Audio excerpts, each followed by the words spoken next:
still remember how the CFA made us feel so proud. And I knew if we had our say, we'd keep the levee far away. But now the storm is rolling in the crowd. But Jacinta came in with her plan, a shiny tax across the land. Said it's for our safety, but it smells like revenue lately. The country folk just shook their heads. These city suits don't see our sheds. And I knew we'd all been misled the day the CFA cried. So bye-bye to the fair countryside. Drove my ute to the fire shed, but the spirit had died. Them good old boys said, what's this woman applied? Singing, this'll be the day her poles slide. This'll be the day her poles slide. Do you recall the volunteers, the ones who fought for all these years, with beat up trucks and borrowed gear, still standing tall? Now they're burdened by a fee from someone who's never chopped a tree, while city desks make rules for us all. Now farmers look at mountain bills while smoke curls up from distant hills. The levee's got them stressed. Is this help or just a pest?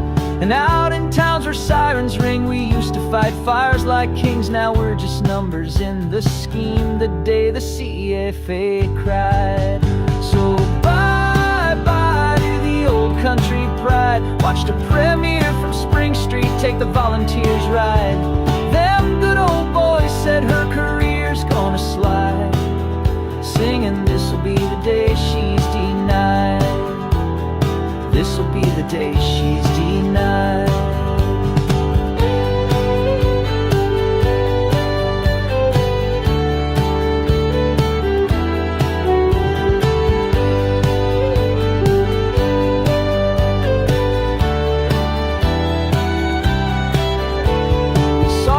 On the nightly news, selling pain and policy shoes, but the bush ain't buying what she sells. Cause when you tax the ones who give for free, you break more than community. You ring the final toll of warning bells. Oh, and as the dry winds start to blow, the anger down here starts to grow. And CFA's still here, but Jacinta's time it's near. And the brigade will carry on long after this tax is gone, but her legacy will be withdrawn the day the CFA cried. So bye-bye to the spin and the lie. Took a stand in the paddocks with a tear in our eye. Them good old boys said we gave it a try. Singing, this'll be the day she says bye. This'll be the day her poles die.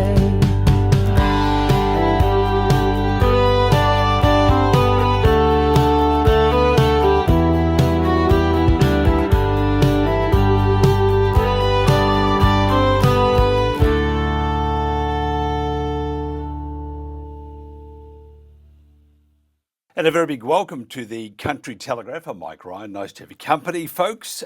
Big show today and some wonderful, wonderful guests. I've got to tell you, I'm very excited. And without further ado, let's get into our first one. Cam, if you could play that clip for me at the start, then I'll explain what it is as it's only a very short clip indeed.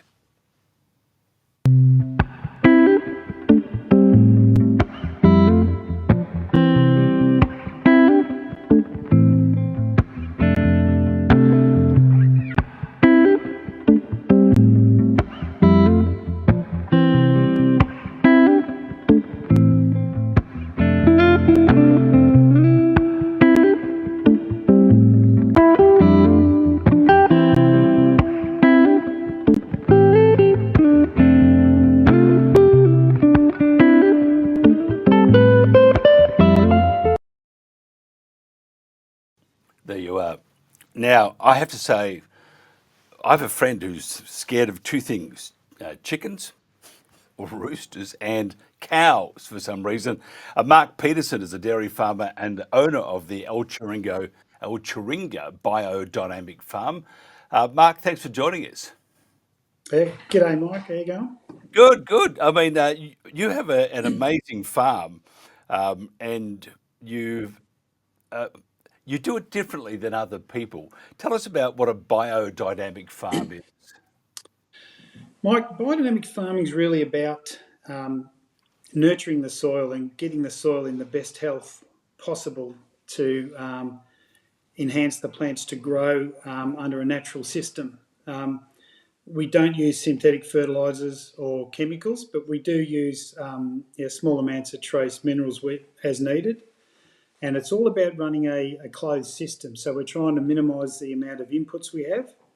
So we're really trying to let the grass grow at its own rate, I suppose, without forcing it the way nature intended. And we're really big on recycling nutrients, putting composts and manures back into the soil to really enhance the microbes in the soil to do the work for us, to produce the healthy grass that gives us the healthy animals and the healthy products. What's the difference with your milk and, for example, the milk we might buy at the supermarket? Yeah, we run a lower stocking rate in our systems. We're trying to buffer ourselves a bit better against the elements of the weather, so droughts and so on. So we generally tend to run a lower stocking rate to protect our cattle. In our system, as we're a certified biodynamic farmer, we come under the National Organic Standards for Australia, and that's pretty critical that the only inputs we are allowed to bring in are from equally certified farms. So sometimes when things are a bit tough during droughts and that, we can't buy in hay and grain and things like that to feed our cows. So we need to actually try and store as much as we can, produce as much as we can on the farm, and have that buffer of not running too high a stocking rate, so we can manage the cattle in that healthier way, I suppose. It's amazing. Is there a demand, more of a demand for your milk, for example, than just the regular cow down the road? Look, we're supplying a niche market. There's most of our milk gets picked up with a separate tanker and bottled off at a small factory and sent to Melbourne for distribution through the Biodynamic Marketing Company.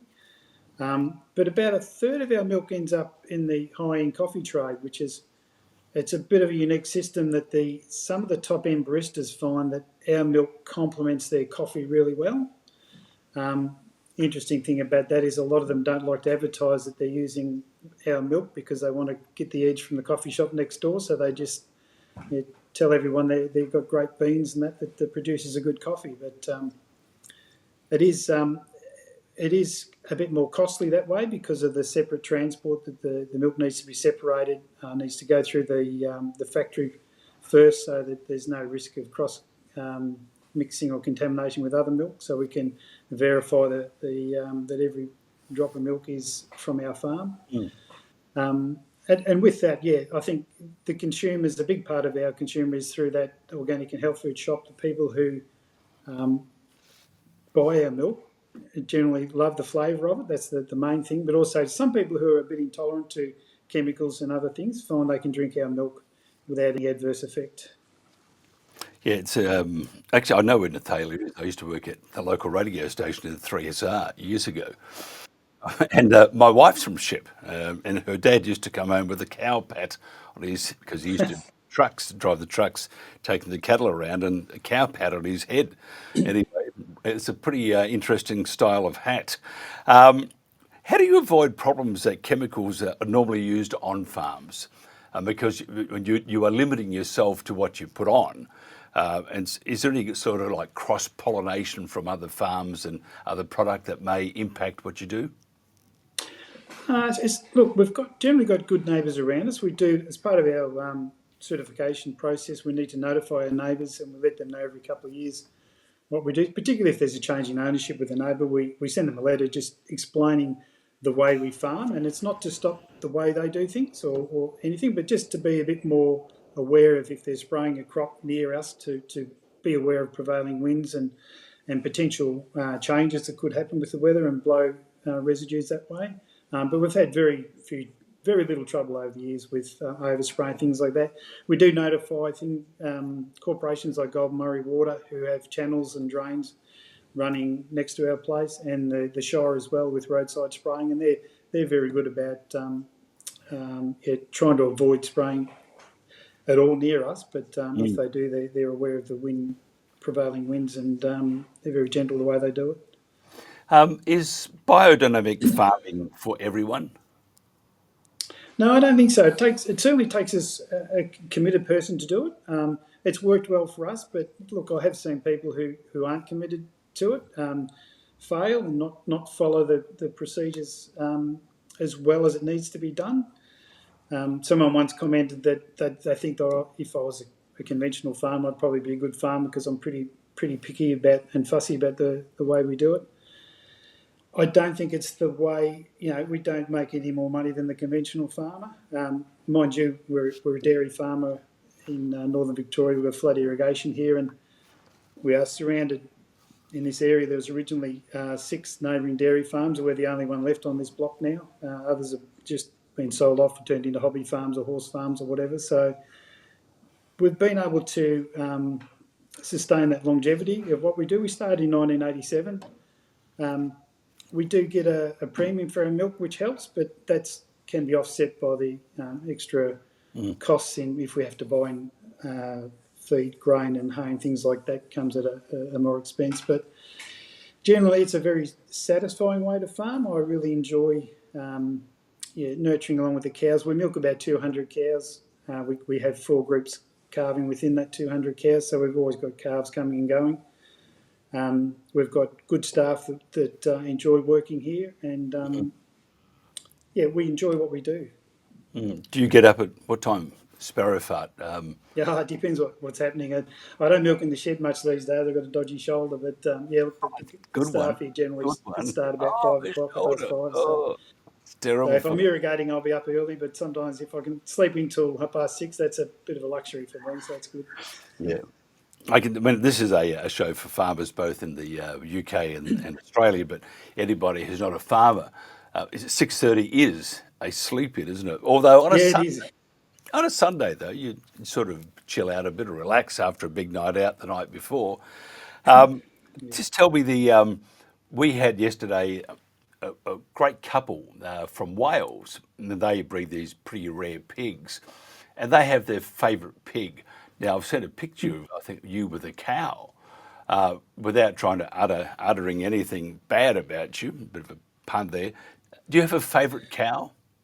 Look, I must admit, Mike, I don't go in the dairy a lot these days. I've got a good herd manager. You haven't got a favourite one? That's incredible. And he knows them, back to front, he knows them really well.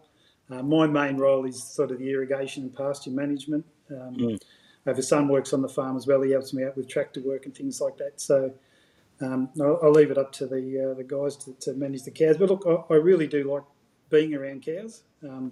They're a great animal to handle, and they're very placid and docile, the ones we've got here. And you can see by the one that one of our workers was scratching on the tail there. Some of them you've got to push them to get out of the way to walk past them. They just stand there waiting for a scratch. Well, I saw Stanley Tucci, who's on got a food show from the farms in Tuscany and restaurants and stuff in Tuscany, and he popped out to this farm there, and they were going through a bit of a tough time, and they employed all these Indians who moved into the area, and their craft is looking after cows in India. And what they found was that if the cows were happy, they actually had more milk. Are your cows happy? Absolutely, yeah. But part of what we've done on our farm, we've planted about 30,000 trees on the farm, so we can get quite hot in summertime here, 40 degrees heat, but we're fine with the amount of shade we've got now. The cows are actually very contented to be standing in the shade. They'll go out and graze in the morning, they come back and have the comfort of the shade under the trees, and our cows don't drop much on those hot days anymore. They don't have any heat stress. You can quite often tell with a cow when they walk back to the dairy, the tongue will be hanging out, they'll be really panting and really stressed. But our cows, we just see them struggling like that these days. They're quite happy and contented. They're looking for a glass of cold milk, maybe. Water, usually. They can drink up to a couple hundred litres of water a day, so we make sure there's nice, cool water supply there, plentiful for them. I'm trying to think of all the bad jokes, because you've heard them all 10 times, especially with your mates at the pub, down at the Goulburn pub. Exactly, a few under the belt. they wouldn't be backward in coming forward. Can I just ask you one more thing, very serious thing? Sure. Who do you follow in the footy? Sadly, Essendon. Jeepers, I'm a sorry. Bomber supporter. So, This is going so well, wasn't it? Yeah, it was, yeah. Mark, it's a pleasure. I've got to tell you, it's fantastic and brings back memories. As I said, my wife's from Shepparton and I worked at the local radio station, so know the area very well. If somebody wants to find out more about you, just to have a look at your farm or go to Facebook, how do they do that? Yeah, we've got an Alcheringa Biodynamic Farm Facebook page. But also, if they want to know more about biodynamics, the Biodynamic Agricultural Association of Australia has a really good website, the BDAAA. And our certifying body, the Demeter Biodynamic Research Institute, they've got some really good information there about people who want to know about where to buy products, where they can get them from, and if they want to become a farmer or gardener with biodynamics, there's some really good information out there they can search out. And look, go through our Facebook page. I'm happy to answer any questions. Anyone wants to call me, look up my number, that's all there. So Fantastic. go for it. Look, next time I'm back in Shep, I'll have to buy you a glass of milk. Come out for a look, Mike. I'll show you around. Thank you very much. Mark Peterson, dairy farmer and owner of Alcheringa Bio-Dynamic Farm. Absolutely fantastic. This is I have to say, it's an amazing program that's developing because we are meeting all sorts of magnificent people. Thank you, Mark. This is the, I forgot what we're called, Country Telegraph. Hello. And of course, The World Today. We have to change that name. I think it's getting too long. It doesn't really mix. Coming up next, we'll talk newspapers, bush style, here on The World Today. Here's a bushfire fact. Bushfires can occur without warning. So if you're travelling during bushfire season, here are 3 simple steps to remember. 1. Check the fire danger rating before you go. The higher the fire danger rating, the more dangerous the conditions. It may be safer to replan your trip. 2. Think about the area you're going to and what you would do if a fire started. How would you escape the area if you needed to?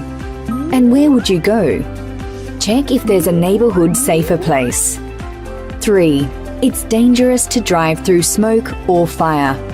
If you can't find a way to avoid the fire, park in a cleared area, face the car towards the fire, and turn the engine off. Then lie on the floor and cover yourself to protect yourself from radiant heat. Live bushfire ready. For more helpful tips, visit myfireplan.com.au today. I said, could she die? And the doctor said she could. It was so scary. When I started clawing at my neck and trying to breathe, and I thought, what are we going to do if I die here?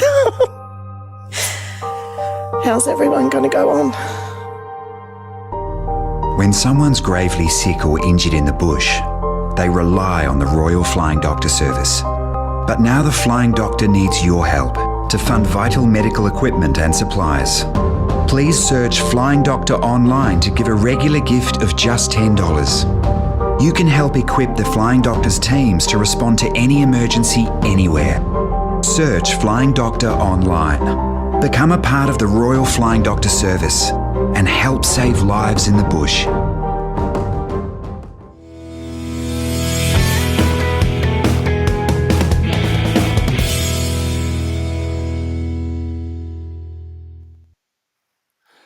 And welcome back to the Country Telegraph. We're talking newspapers, sort of, at the moment. And I always thought our next guest was going to be a really skinny guy with these spectral glasses and no hair, maybe a wisp of hair, but no, he's entirely different. He's full of hair. First of all, I've got to welcome to our show Lloyd Polkinghorne, who's the editor of the Bridge newspaper. Tell us about the newspaper and what made you get into it, because you're also a farmer, and if you're a farmer, how the hell do you find the time to do newspapers? Yeah, g'day, Mike. I sort of landed unexpectedly at the newspaper. I was farming on a mixed irrigation farm at Mullameen, and I actually suffered a brain injury in 2013. And and so that saw me shift from the farm into town, and then the local paper actually came up for sale. My wife was one of the larger advertisers at the time, so we decided that we'd buy it as a sort of a passive investment. But yeah, the editor at the time decided that she was going off to have kids, and so I sort of fell into the role. The paper itself's been going since 1909, and it services sort of our part of northern Victoria and southern New South Wales. Yeah, I know Barham pretty well. A nice part for skiing around there, I believe, on the water. When I'm from Mildura originally, so our part of the river was always better. But maybe not. Maybe not. What issues do you cover with the bridge? Yeah, so we cover a range of issues from local healthcare to challenges facing the farming industry. So a big one we've seen was water buybacks, and that's been continuing on for the best part of 15, 17 years. And even now renewables, the renewable rollout. We have several res zones both on the New South Wales and Victorian side, but we also have VNI West, which is the Victorian New South Wales interconnector that's coming through our local communities. Yeah, with not a whole lot of joy either. How serious is that problem for farmers? Because we've had a whole bunch on from the Wimmera area and the Mallee area talking about that this is going to be quite disastrous for farming. And not only for the just these great lumps of metal being hooked up, they're going to have access to properties, and your rights as a farmer or to your property diminishes. The value of the property will diminish too. And then you got the windmills being plonked all over the place, the uncertainty about those things. What's your thoughts on renewables? Do you think maybe they should put it in the shed and forget about it? Yeah, I think net zero is leading us down to a path of destruction. We're actually seeing energy prices, reaching unsustainable levels, and Australian taxpayers are footing the bill for this transition. And we're also, to actually have wind and solar power generation, it is so inefficient in terms of its overall production, and so you need to multiply the sites you have. And so we've got huge sites going up here around Pyramid Hill there at Macorna. There's one site there that's going to be 24,000 hectares with 170 turbines. Like, these things are 280 metres tall. There are developments at Pyramid Hill itself, so if you've ever been to Pyramid Hill, you would know that the hill itself is, a great tourist attraction. You can hike up the top and gaze out. Now, that's 100 metres tall, and so 4Ks from town will be some of these developments. So you've got a 280 metre high wind turbine that will be surrounding their small community. So it poses a range of issues. So the first one I think it's important to acknowledge is social cohesion, and actually the strength of these communities is everyone sort of working together. But in a lot of these, whether it be VNI West or solar and wind developments, there seems to be this mentality of divide and conquer, which is playing secret squirrel on the developments that are happening, the negotiations with landholders, and sort of pitting each other, community members, off against each other, which is quite destructive. The other aspects then that come into it are things like insurance. Well, what happens if you're harvesting a crop and you start a fire, but it goes next door and burns a $300 million solar facility? Well, who pays? Like, most of our public liability is $20 or $30 million. So, and then there's great environmental concerns that you hear about the microplastics coming off the blades as they laminate with dust eroding for up to 20 kilos a year per turbine. Being spread across the countryside. Like, we are proud of our clean, green farming practices, and now we're sort of getting this industrial with huge scale development, which really impacting both. Yeah, we have it's just a slight hiccup at the moment. We'll just keep trying this one. I think you're probably with NBN, or are you with, what's the other mob called? Starlink. I don't know, but we'll try this again. You were talking about the turbines, and then you like maybe you were being swallowed by a turbine. Now we've got some good signal. I can hear that. But can you just tell me, it's divisive and all that, and we understand that. But with these wind farms, it doesn't just impact the farm itself. It will also impact the farm next door because it's going to be worth a lot less. Now, if they're worth a lot less, that would indicate that the demand for wind turbines on people's farms is quite limited. Would you agree with that? Yeah, so those who host the towers themselves are benefiting. I've heard payments anywhere from $30,000 to $80,000 per annum per turbine. So it can be quite lucrative, but for those who live adjacent, it can be quite destructive. There was actually a meeting at Pyramid Hill on Sunday, and they had a speaker there, Simone Lewis. She writes a diary of a wind farm neighbour, and she was talking about the 5 years that they've lived next to an active wind farm. They were initially supportive, and then they actually worked on helping set up the wind farms, and then she was actually explaining some of the health complications and impacts to their daily life that they've experienced for the 5 years. So yes, and that's one of the things, there's the haves and the have-nots. There's those who are going to make the money out of it, and then there's those who are left to deal with the impacts. Yeah, and also it will just probably most likely destroy the community because a community, I said it from Mildura, but I lived in a place called Cardross, which had one shop and had a pump for a while and a mechanic and a school. And everyone knew everything, even though we're just growers, but everybody knew everybody about what everybody was doing. Take that away, if you start putting that split down the middle, it's not good for the communities. And let's look at all the rural communities around Australia. Most of them are pretty small.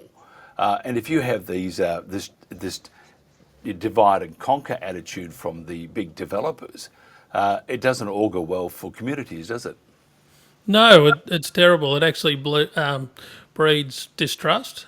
We saw that within the Murray-Darling Basin Plan when the authority actually moved away from town hall meetings. Like, town hall meetings are uncomfortable for authorities, but they're a really good knowledge sharing occasion because not all of us ask the right questions, but to be able to sit in a room and hear the questions and the answers and see what they know and what they don't know is really powerful, and it sort of leads the collective knowledge of a community. Whereas we don't see any town hall meetings on these developments. It's all behind closed doors. People have to sign non-disclosure agreements about their contracts and what they're negotiating on their farm. But, that does affect the whole community here.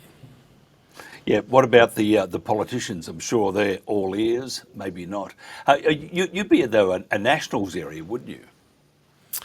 Yeah, so on the Victorian side, very much a strongly held Nationals area. The New South Wales side, we have independent, New South Wales independent, Helen Dalton. So Helen's sort of rose to power in the area on the back of advocating for sensible water policy.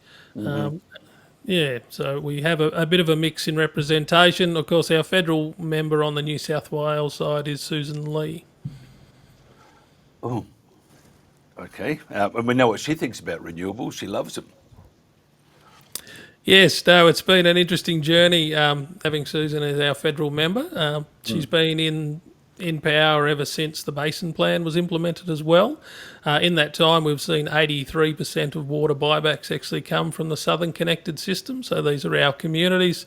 Some of our communities have lost 50% of their available water. And so, and you have to bear in mind that those water buybacks actually happened with no environmental impact study. So, we have lots of endangered species that exist on farmland and utilise the same irrigation water that you do for production.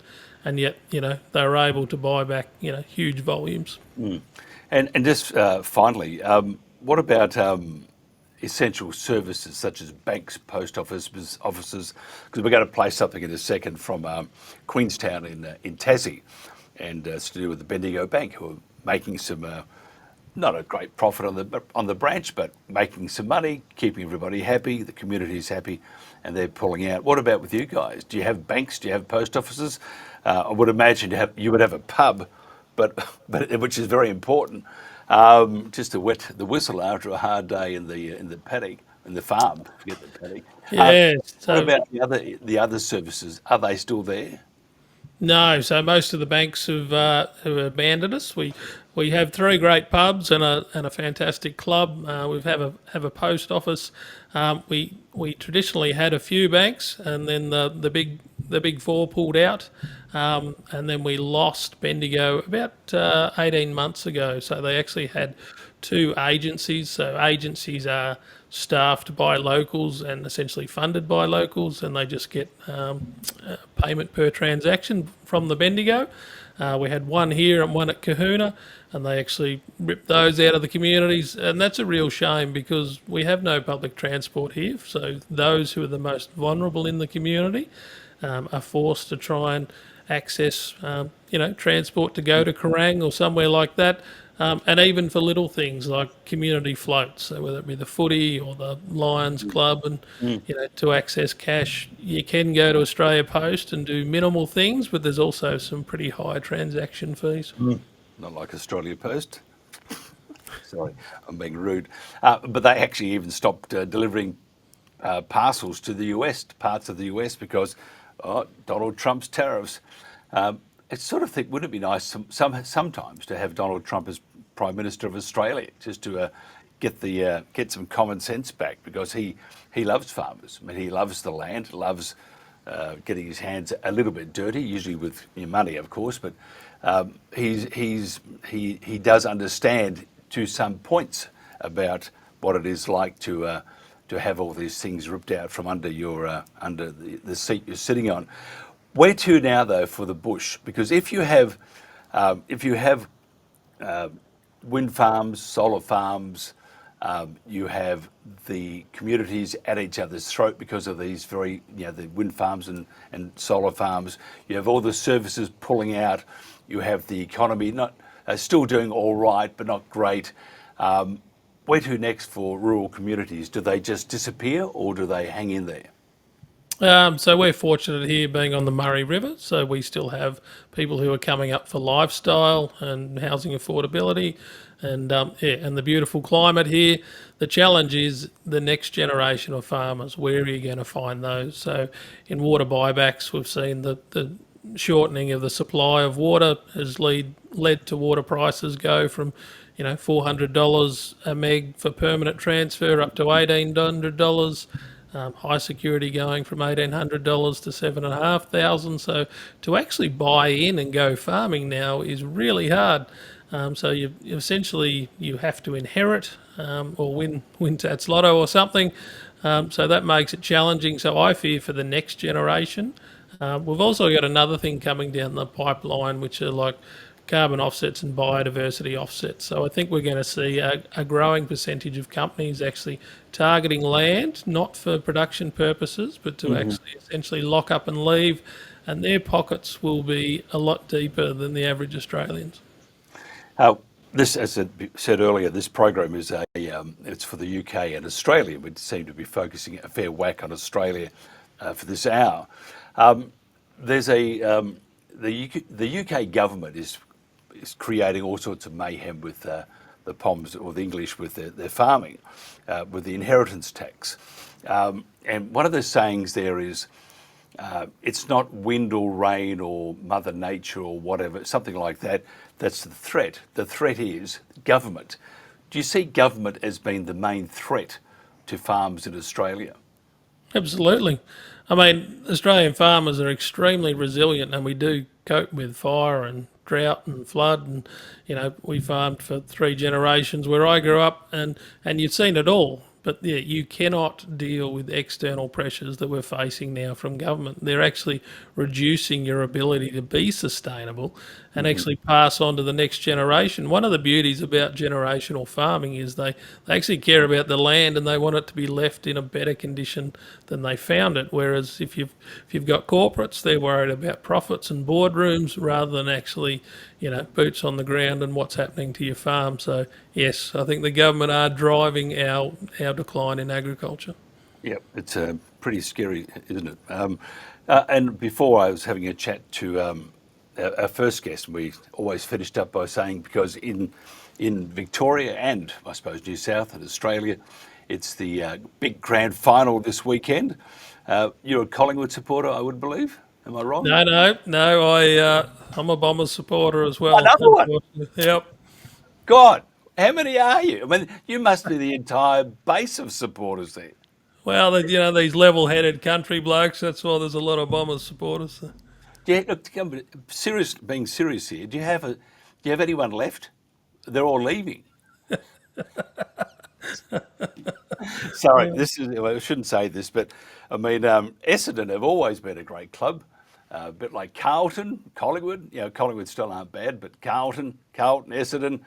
I'm a St Kilda supporter, and it makes me feel very, very happy. Look, it's been a pleasure chatting to you, Lloyd. If somebody wants to find out more about what you do, how do they do that? And how can they get hold of your newspaper? I mean, I threw one up on the side of the top of the lower third just so they can see what your printed version is like. And you're also online too, aren't you? Yeah, so thebridgenews.com.au is our website. And we also have a Facebook page called the Kundrook and Barron Bridge newspaper. Absolutely fantastic. We've got to do more of these because I think you know what's happening in the bush, and it's a great way to live. Unfortunately, we have the intervention of mankind. It's terrible. I mean, I look at government. I look at your New South Wales government. Look at the Victorian governments. Just terrible. So we'll keep in contact and do some more of these if you don't mind. That's Lloyd Polkinghorne, and this is The World Today and the Country Telegraph. For many in this community, cash is king. But in a month's time, the last bank in town is closing its doors. The Bendigo Bank's supposed to be the community bank, so funnily enough, we would have expected them to take a little bit more notice about us before they made that unilateral decision. Ian Robertson runs the West Coast Wilderness Railway. With cafes in Queenstown and in Strawn, as well as the train service, he's worried about what the closure will mean for the business. And had they engaged with us, then they would have found out that we did have some very real concerns and how it will impact us. And there's a cost implication to the business as well. When the branch closes, the post office across the road will fill the void. The Bendigo goes, we've got a 2.5 hour run to any bank with limited services at the post office and things like that. But that's a post office for letters and parcels, not a bank. It's not just businesses who are worried about the bank's closure. We're devastated about it. I'm 73 and I don't do internet banking and stuff like that. You just can't pop in and get some advice or, talk to someone over the counter. Very disappointing. Local, state and federal representatives have jointly called on Bendigo Bank to stand by the community here in Queenstown and keep the branch open. Bendigo Bank says it didn't make the decision lightly, but fewer customers are using branches to do their banking. A reduction in business activity and an increase in costs to Bendigo have also played a part. Since the announcement, though, many in the community have been trying hard to convince the bank to stay. Anything's possible until it's not. We're hoping that we may be able to entice the Bendigo Bank to change their views. Despite the community opposition, the bank is on track to permanently close on the 26th of September. It's very scary with all these banks closing because take the bank away from the community. In many ways, it's worse than the pub or the supermarket. And I always talk about the pub, but the pub is a great conduit for sharing ideas and getting together. And it's sure there's a few beers pushed down the gullet into the gullet, but it really is an important part of small towns. And like if they got rid of the pubs, you'd have to drive a long way to do your socialising, which we all need to do. Without banks, I mean, it was a place in South Aussie, Coopapedy, and apparently they're going to drive, I think, 5.5 hours to Port Augusta. And in that drive, there's about a 2.5 hour dead spot, which there's just no signal at all for your mobile phones. And they're quite scared there because the people driving from Coopapedy have done a cash sale. And they're taking their funds from the week's takings to Port Augusta, 5.5 hours away. But 2.5 hours, they could be robbed and can't call anybody, can't do a damn thing. So it is making people nervous. And we should actually chat to Chris Lay about that too. Chris lives at Lake Boga in the heart of the Murray-Darling Basin. He was a dairy farmer and has long been politically active in supporting Australian farmers and was in the past the Citizens Party's federal candidate for Mallee. Chris Lay, ex-dairy farmer and farmer advocate. Thanks for joining us. G'day, Mike. How you doing? Good, good. Lake Boga. I used to drive to Mildura from Melbourne, where the folks live there, and Jen, who you spoke to, a producer, used to say to my wife and I, "Oh, Sea Lake sounds like a lovely place to, get a little shack on the ocean." It's not like that, Sea Lake, is it? It's a bit desolate, and you wouldn't really go there for a holiday house in that area because there's no sea, just this great salty lake sometimes. Well, that's right. That's Sea Lake. Absolutely. That's not too far away from Lake Boga. No, I know where it is. It's certainly attracting many international tourists because of the what they call the Infinity Lake. They like to take pictures of the beautiful night sky and with the lake and a reflection, and it's quite surreal actually. So that it's attracting a lot of international tourists. Yeah, it's a Mother Nature. It's just beautiful, and we always stop there on the way to Mildura. Just get out, have a stretch, have a coffee. You couldn't have a beer; it's not halfway through the trip. But it was always tempting for a traveller, but we always resisted. But in the old days, you could do that, couldn't you? And have a traveller, not worry about the police. Let's keep ourselves out of jail here. We hear there is unrest and also uncertainty from farmers in Victoria and also in New South Wales about the recent water allocations. And my history is my dad had a citrus orchard, so he was always whinging about the lack of water he got for that. Tell us about the recent developments and what's happening at the moment. Well, Victoria are now going into a sort of a similar situation to what New South Wales has been enduring for the last decade or more since deregulation and the water share arrangement between the three states, a tri-state arrangement between South Australia, Victoria, and New South Wales. So, I'm a former dairy farmer and in the Riverina or southwest New South Wales. So, what we're seeing is Victorian dairy farmers, particularly, and who traditionally have enjoyed like 200% of their allocation, and now opening of season they're getting 100%. So traditionally, any activity, irrigation activity or horticulture that's requiring or planning of 100 or 200% of the allocation is now at question and in jeopardy now. But there's still plenty of water in the system. Just it's been ear-tagged for environment, and the other element, which is quite infuriating for people, is that there's a large corporate buying in of water allocations. So typically in New South Wales, that was undertaken by the New South Wales government to actually buy back water and water for the environment.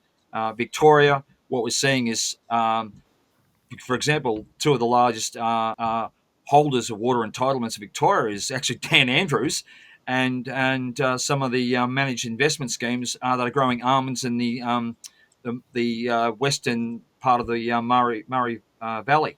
Mm. Do they require much water? I'm just actually I think they do. It could be wrong here, and I know what sort of market Dan will be after. It would be the Chinese market. I mean, it's a bit slippery, isn't it? Well, yes. I mean, almonds do take, in terms of crops that use megalitres per hectare, almonds are the highest users of water. And then of course, what has happened since deregulation is it's highlighted the amount of allocated water and the users. For example, rice growers in New South Wales, dairy farmers in New South Wales and in Victoria, and also people who irrigate for fodder conservation, they've been singled out for high usage per hectare of land and megalitres of water is used. But I say to people who are putting this in front of us and saying, well, they're blaming farmers for the high usage and that sort of thing. I say, well, I look at, say, rice growers, for example, growing the largest amount of important food staple per megalitre of water used. So if you look at it in that respect, two of the most important commodities that we consume, like rice and milk, that's food. This is the food that we're growing for a nation and for the world. So I think that those people who are erring on the side of trying to fly the green banner and say, hey, you guys are using too much water, well, I wonder where they're getting their next meal from, whether they're putting milk on their cornflakes or whether they're having rice with their curry. I don't know. So I think there is a disproportionate attention to high users of water, but these people and these farmers, and most of these are family farms growing for a nation and for the world. Farmers are under attack everywhere. Because you talk to farmers psychologically. Yeah. I mean. By the way, my dad he mastered the whinging to perfection. He could whinge, but he had a reason to whinge, but he did it very well. And it's part of being on the land. You want more water, you want this, want that, and you want more sunshine, not too much sunshine. But how is the psyche on the land at the moment for farmers? Well, that's a really good point you raised. Of all the farmers I talk to on a range of agricultural activities, whether it be viticulturalists, horticulturalists, dairy farmers, or even broadacre farmers who have a little bit of irrigation and grow fodder, mental health is a big issue. We've got generational farmers who don't see much future for their families because they're buying into a lifetime of hardship, struggling with debt, which is a normal part of farming activity. Debt's a good thing. But on top of that, you've got the uncertainty of not knowing when or how much of what crop or enterprise you plant or grow. And it's like you may as well take your money that you invest in your farming and just put it on a horse race. That's kind of what it's like. So I'm speaking to a lot of farmers whose mental health is quite affected, and I think overall that impacts upon the communities at which those farmers live in and come together. So I think it's really important that we think about our local watering holes, and we sort of joked about that at the start of the interview, that dropping in for a quick bevy and talking about the world, the universe, and everything. I think is a really important part of keeping these farmers in a good headspace. And unfortunately, and I wish it wasn't so like that, but I speak to families who have been afflicted by farmers and young farmers who have taken their own lives. I mean, what is going on here? Like, how is this? Have we got to this stage where we've got farmers who used to be the backbone of this country and now are subject to ridicule, and also having all of these situations like, how are we going to buy the next megalitre of water? How much is it going to cost? All that sort of thing. How do you feed the family? How do you Yes, indeed. How do you have some sort of social life? And you need that because it's really hard. As we would say, it's hard yakka. Yes, it is. It's a tough life, tough gig. Look, we have run out of time, but I would like to extend this invitation to get you on again, because I think there's many issues we need to look at, and we need probably to do this a couple of times. So if you're willing to run the gauntlet with us, we'd love to have you on. It'd be my pleasure, actually. Yes, it is a huge issue, and each of them have their own universe of problems. Particularly when you start talking about the technicalities of the Murray-Darling Basin Plan, but certainly this issue there, which I think should be talked about more, is about the mental well-being and psyche of family farms and farming communities. Definitely, yeah, I think so. And we had a neighbour who did himself in. So yeah, and that was just because he thought he had no hope. So I do understand that word despair quite well. Chris, if somebody wants to find out more about you or to have a chat to you, how do they do that? Well, if you jump onto the Citizens Party website, All my contact details are there. You can read my bio, a little bit of history of what I've done. I'm a political activist, and I'm still connected with the Citizens Party. So that's the first point of call, or just Google me, and you'll find my contact details and who I am come up. Fantastic. Do you ever see people fishing in Lake Burger? Sorry, I'm just thinking. Definitely, yes. Yes, they do. They wouldn't get anything, would they? Yes, they do. Really? They've spent a lot of money on putting in fish habitat. And it's been reported from those who probably tell a few yarns, but yellow belly or golden perch has been caught there, and Murray cod. Well, I take that back. So, I'm going to get shot down later. You might just do that. So. No, actually, next time I'm in Mildura, because we now live on the Gold Coast, but we go through through hay and stuff. So we might just do a detour when we get closer to Robinvale and pop in. Great chatting with you, Chris. Thank you very much for your time. Chris Lay, my pleasure. Thank you for having me, Mike. Thank you, sir, and Farmers Advocate. This is the Country Telegraph. Coming up next, The World Today.